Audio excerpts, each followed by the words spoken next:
In a series like Tower of God, pinpointing the most mysterious thing about the story and the lore and the characters is pretty difficult. But there's one that always sticks out to me because I think if it's addressed, it answers almost all of the mysteries we have surrounding Tower of God. But it might not be what you think it is. I mean, if you clicked on this video, then you know what it is. The administrators are the gods of the tower. More than Jihad, more than Baum or Yurik or anyone. They are the gods of Tower of God. But what does that mean? How did they get to this point? We don't know exactly, but I think I might have an idea. This video is different than most that I've made because I'm gonna make a lot of points that may not add up directly or obviously, but by the end, we're starting to craft something bigger. I think that this could all lead to something, but it's our job to figure out what. As I said, the administrators are the gods of the tower. They're sometimes translated as guardians, but administrators is the more close translation. It's the translation we're going to use today, and they are the test givers of Tower of God. We know the tower is, the entire purpose is all about giving tests and allowing you to ascend the next floor if you pass these tests. And even though today it's all about Jihad's empire, Jihad is the one who's in charge of the tests.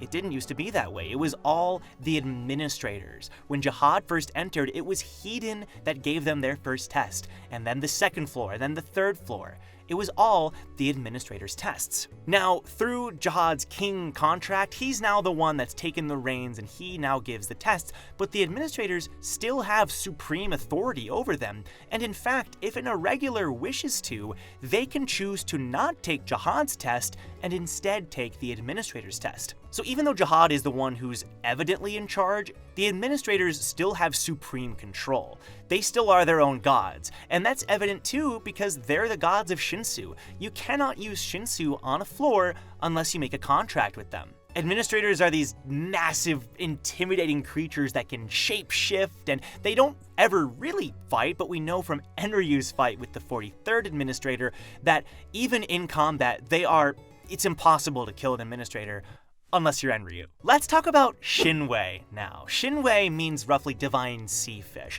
That's why you'll sometimes see in Tower of God, the translation doesn't use Shinwei or Shinheo, I always say Shinwei even though it's definitely wrong. Sometimes they call them divine sea fish. The interesting thing about Shinwei is not all of them are fish. I mean, many of them are. We see a lot of aquatic animals. The very first Shinwei we ever saw in TOG was the white steel eel in the very first chapter, right? But they're not all these eels or fish. We see like the goby dolphins, for example, or the striped earth pigs, or even the worms themselves. All of these creatures are non-fish creatures, but they still fall under the category of Shinwei. That said, because they live in Shinsu, which is divine water, they're still referred to as Shinwei. They still live and partake of the environment that is Shinsu. So we know administrators, we know Shinwei. Let's talk about Shinsu for a second. Divine water. That's what it is. It's divine water. Like, there is water in TOG, and that's not Shinsu. Actually, Shinsu is its own special brand. It's divine water. And you can use Shinsu to transform into elements if you're gifted enough. We know that the Yan family can turn Shinsu into flame, and the Kun family can turn Shinsu into lightning or even ice. It's all Shinsu, right? Now, there are elements in Tower of God that are more magic associated, like spells, or even Rak. Rak isn't controlling Shinsu when he uses his rock abilities. He's literally controlling rocks. He's not turning Shinsu into rock. So when he pulls down that wall onto Doom in Season 3, he's literally controlling the rocks themselves. So I want to make sure that's differentiated. But at its core, Shinsu is divine water. It's water. Bam and Hansung, of course, incorporate many of the same Shinsu abilities, and it's all water-based. We know that Leiro's Shinsu test early on in Season 1 was a wall of water, pretty much, that most people couldn't walk through. And even in the anime, when we see Anak using Shinsu boost, it looks like water that's coating up her body. So okay, we have the administrators, we have the Shinwei, and we have the Shinsu.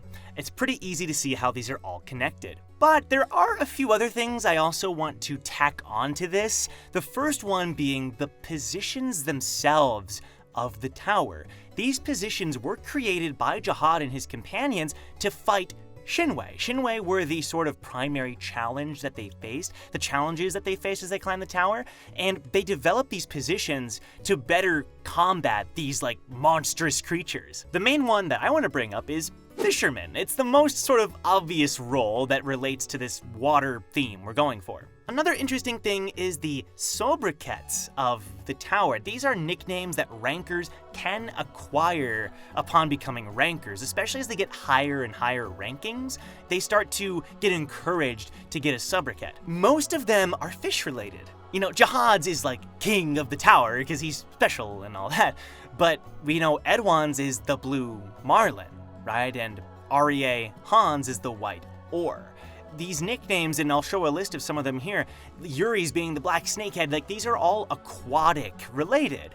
It's pretty interesting, right? Like there's a lot more to Tower of God than we might think when it comes to these like water references. But okay, what's the point? We know that Shinsu is water and Shinwei is the fish. We get that, right? What does this actually mean?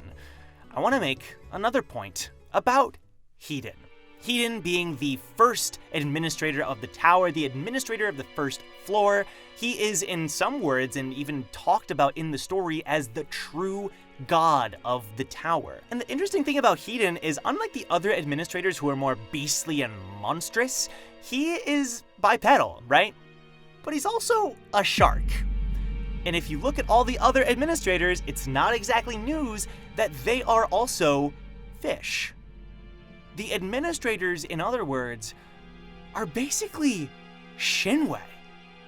Blessed Shinwei, powerful Shinwei. I've briefly talked about this before on the channel, but this isn't the main point. It's just a small little tidbit I want to throw into the mix here. What is the actual difference between an administrator and a Shinwei, aside from just their power and intelligence? We've seen Shinwei in the story who demonstrate pretty high intelligence, unless the classification of Shinwei is messy or whatever you want to say, what's officially a Shinwei. But Shinwei and administrators might be very closely connected. So let's put these pieces together. The administrators, at the end of the day, they are basically the tower. Everything they do is for the purpose of the tower. We know this because even though administrators will intervene if a ranker is messing with regulars, they won't do so if it's for the benefit of the tower. They are essentially the foundation of the tower. When Enryu killed the 43rd floor administrator, it shook the entire tower. They are the gods of Shinsu, and Shinsu is probably the most important element of the Tower of God universe. Like, they are paramount to the tower's existence. According to Yasracha and Doan and a few other references in the story, including some murals in Season 1, some of the earliest and most important lore pieces of information about the tower and some of the earliest living creatures were plants, flowers, and that other life came afterwards, like flowers and machines. It's kind of this weird dichotomy, and that maybe mankind even was connected to those flowers. It's really interesting. But what do flowers need?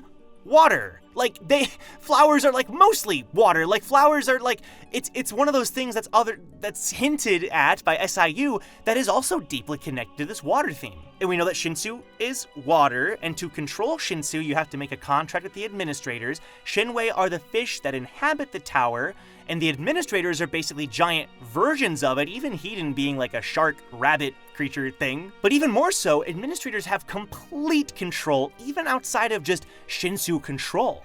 Because how do you acquire contracts? Through the administrators. When the 10 family heads became immortal, they did so through contracts. They made contracts with administrators to achieve power and immortality. That immortality is the tower's blessing. Like, it's directly connected to the tower. And that's why irregulars don't apply by the same rules. They don't need contracts. They can break seals and spells that are sort of bound to the tower itself because it's the tower. The administrators are sort of the hosts of the tower. It's almost like the administrators, through the Shinsu and through all these terms that we've discussed, they are like the tower's hosts. Like, the tower itself is paramount to them. We know this because of the exceptions they make for the tower's well-being. and it's almost like the tower's will is enacted through them. This is actually a theme I explore in my D&D series on the channel, Towers and Gods. Feel free to check it out if you'd like to. We have episodes every Friday. Keeping all that in mind, I want to pose a question. This is the main purpose of the video, kind of leading up to this. Are the administrators right now rebelling for the sake of the tower? Think about it. There's a weird thing that happens that I don't see many people discussing. When Evankel arrives to rescue Han Sung on the second floor, we see that the second floor administrator shows up and fires them. He kicks them out of the second floor. But he specifically teleports them, sends them where? Karaka's heart. The most random of places, and Evankel even hints that it was probably the administrator's intention to send them directly to this point. Little strange, right? This strange dimension that exists outside of everything else, Karaka's heart. Apparently the administrator can just send them there and then specifically chose that place. Okay, kind of weird, but think about this. Ghost. Ghost was present with the Elder's Envoy, with Apple and Michael, with Fug in season 3, before then rejoining up with Rachel. Little odd, right? Why is Ghost with Fug? Until you remember that Hedon is the one who sent Ghost with Rachel. Hedon is the one that chose Ghost to climb the tower and protect Rachel. And Han Sung even knew who Ghost was. At the end of season 1, he acknowledges that it's Hedon's buddy. He's Hedon's little helper, right? And Han Sung is from Fug. If you want to go even further, in the anime, Hedon is the one that tells Rachel that she should kill Bomb. Never mentioned in the comics, but it could be implied that maybe Hedon is the one that gave her the idea. But if you think about it, if Hedon is working with Fug, the ultimate rebellious force in the tower against Jihad, maybe him telling Rachel to do that is exactly planned what led to Bomb being able to be captured by Fug, faking Bomb's death. Hedon knew that Rachel wouldn't really be able to kill Bomb, but it set up the perfect excuse for the tower to think that the Irregular was killed. It's just so strange, because before Jihad and his companions entered, we assumed the administrators were still giving out tests, unless those tests were only for those 13. But if that's the case, were the other inhabitants of the tower taking those tests? I don't think so. So it's like, were there other Irregulars? It just gets really interesting. Because after 20,000 years of Jihad's empire, what now? We're in a state where it's war and chaos, the family heads are fighting, and who suffers the most? The inhabitants of the tower, Shinwei, right? The tower itself. What if, through all of these connections I mentioned, the administrators being the supreme evolved form of Shinwei, through they maybe don't even know their history, they're just like the pinnacle of the tower's evolution. They are what follows the tower's will, and the tower has a new will. Think about it, isn't that weird? It's interesting. Water, these fish gods, these fish creatures, and the tower itself, it all is leading to this point where now the administrators are actually acting, they're not passive anymore, and they're contributing towards something, possibly with Fug. It leads to another question. What is the tower? Which is the topic of my next video. So again, I'm throwing the pieces out there and they're not the most coherently connected to one another, but that's where you come in. I want to know what you think about what I presented here, and if you have your own theories about how it could all be connected on a deeper level. Do you think the administrators are really rebelling and or working with Fug, and what could that mean for the future of Tower of God? I want to know. Leave them in the comments below. Thanks for watching, everybody, and I'll see you in the next one. Take care.